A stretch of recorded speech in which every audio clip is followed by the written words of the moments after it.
ओम नमो भगवते वासुदेवाय नमः। प्रेम से बोलिए विष्णु भगवान की जय, भगवान भोलेनाथ की जय। आप सभी को बैकुंठ चतुर्दशी की हार्दिक शुभकामनाएं। आज मैं आप सभी के समक्ष बैकुंठ चतुर्दशी की 3 कथाएं प्रस्तुत कर रही हूँ। कार्तिक मास के शुक्ल पक्ष की चतुर्दशी को बैकुंठ चतुर्दशी के नाम से जाना जाता है। इस दिन को हरिहर का मिलन कहते हैं। इस दिन भगवान विष्णु और शिव जी की पूजा की जाती है। इस दिन की पूजा निश्चित काल यानी कि मध्य रात्रि में होती है। मान्यता है कि इस दिन पूरे विधि विधान से व्रत रखकर पूजा करने से वैकुंठ धाम की प्राप्ति होती है। वैकुंठ चतुर्दशी का व्रत करने से पारिवारिक सुख समृद्धि में बढ़ोतरी होती है और निरोगी काया प्राप्त होती है। पौराणिक कथाओं के अनुसार इसी दिन महाभारत के युद्ध में मारे गए सभी लोगों का भगवान श्री कृष्ण ने श्राद्ध करवाया था।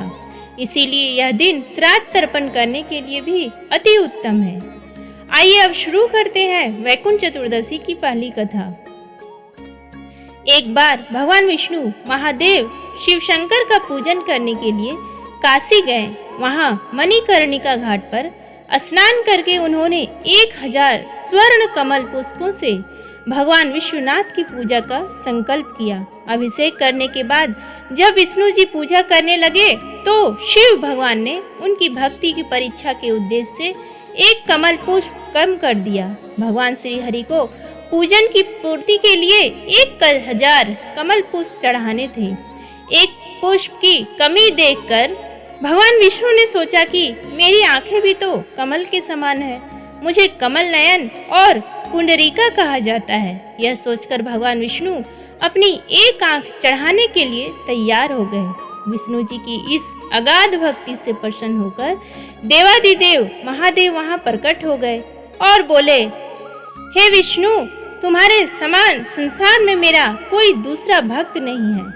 आज की यह कार्तिक शुक्ल चतुर्दशी और बैकुंठ चतुर्दशी कहलाएगी और इस दिन का व्रत करके जो पहले आपका पूजन करेगा उसे बैकुंठ लोक की प्राप्ति होगी।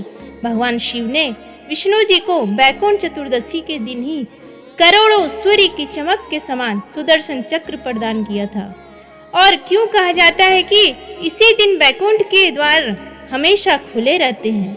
यदि कोई व्यक्ति पूरे विधि विधान से बैकुंठ चतुर्दशी का व्रत करते हैं, वह अपना स्थान बैकुंठ धाम में सुनिश्चित कर लेते हैं। इस प्रकार बैकुंठ चतुर्दशी की पहली कथा पूर्ण हुई। आइए अब शुरू करते हैं बैकुंठ चतुर्दशी की दूसरी कथा। प्राचीन समय में उज्जैन में धनेश्वर नाम का एक ब्राह्मण रहता था। वह रस, चमड़ा और कंबल आदि का व्यापार करता था। वह मदिरापान और वैश्यागमन आदि बुरे कर्मों में लिप्त रहता था। वह रात दिन दुष्कर्म में लीन रहता था, इसलिए वह व्यापार करने के लिए नगर नगर घूमता था। एक दिन व्यापार के लिए घूमता हुआ गोमतीपुरी में जा पहुंचा, जो राजा महेश ने बसाई थी। उस समय कार्तिक मास चल रहा था। वहां की शोभा नर्मदा नदी के किनारे कार्तिक मास का व्रत करने वाले बहुत से लोग अनेकों गांवों से स्नान करने के लिए आए हुए थे। धनेश्वर ने उन सभी को देखा और अपना सामान बेचता हुआ था। वह भी 1 मास तक वहीं रहा।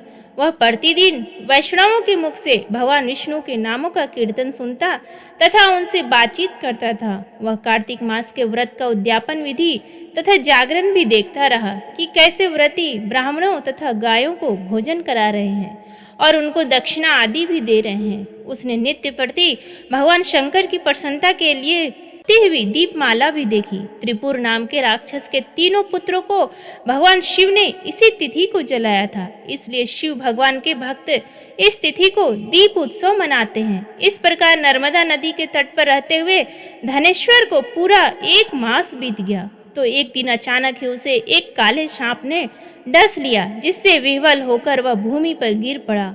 उसकी यह दशा देखकर वहां के दयालु भक्तों ने उसको चारों ओर से घेर लिया और उसके मुंह में तुलसी दल मिश्रित जल के छींटे देने लगे।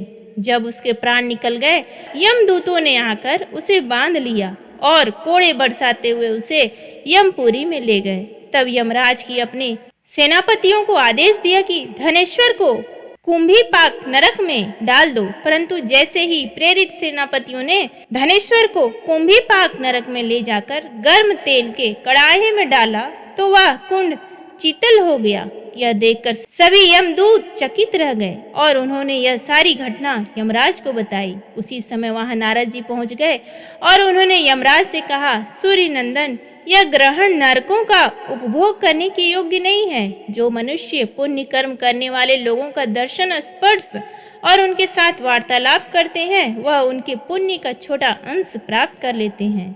और यह ब्राह्मण तो 1 मास तक श्री हरि भगवान के कार्तिक मास के व्रत का अनुष्ठान करने वाले असंख्य मनुष्यों के संपर्क में रहा, अतः यह उन सब के पुण्य का भागी हुआ है। इसलिए यह पाप भोग के रूप में सब नरकों का दर्शन मात्र ही करेगा। तब यमराज ने अपने प्रेत सेनापतियों को नारद जी के कहे अनुसार धनेश्वर को सभी नरक दिखाने की आज्ञा दी और उसके पश्चात उसे यक्ष लोक में भेज दिया गया। वहां जाकर धनेश्वर को यक्ष लोक राजा बना दिया गया। वही धनेश्वर कुबेर का अनुचर धनश्याम बनकर प्रसिद्ध हुआ था। हे प्रभु, जैसे आपने धनेश्वर को सभी पापों से मुक्त किया, उसी प्रकार इस कथा को सुनने पर अपने अथवा कहने वाले सब पर अपनी कृपा बनाए रखना। इस प्रकार बैकुंठ चतुर्दशी की दूसरी कथा संपूर्ण हुई। आइए अब सुनते हैं बैकुंठ चतुर्दशी की तीसरी कथा। एक बार देवर्षि नारद जी पृथ्वी लोक से घूमकर बैकुंठ धाम में गए। भगवान विष्णु ने उन्हें आदर पूर्वक बिठाया और प्रसन्न होकर उनके आने का कारण पूछा। तब नारद जी बोले, हे प्रभु, आपने अपना नाम कृपा निधान रखा है। इससे आपके जो प्रिय भक्त हैं वही तड़पाते हैं। जो सामान्य नर नारी है वह भावसागर से वंचित रह जाते हैं। इसलिए आप मुझे कोई ऐसा सरल उपाय बताएं जिससे सामान्य भक्त भी आपकी भक्ति पर मुक्ति पा सके। यह सुनकर विष्णु जी बोले कि नारद, कार्तिक शुक्ल पक्ष की चतुर्दशी को जो नर नारी व्रत का पालन करेंगे और श्रद्धा भाव से मेरी पूजा करेंगे उनके लिए स्वर्ण के द्वार साक्षात खुले होंगे।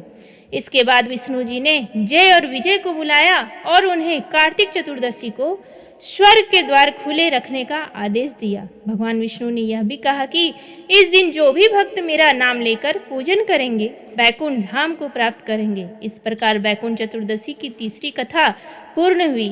वीडियो को अंत तक देखने के लिए आप सभी का हार्दिक धन्यवाद। यदि आपको बैकुंठ चतुर्दशी की तीनों कथाएं पसंद आई हो तो कृपया कमेंट बॉक्स में ओम नमो नारायणाय, ओम नमः शिवाय लिखना ना भूलें। आप सभी का हार्दिक धन्यवाद।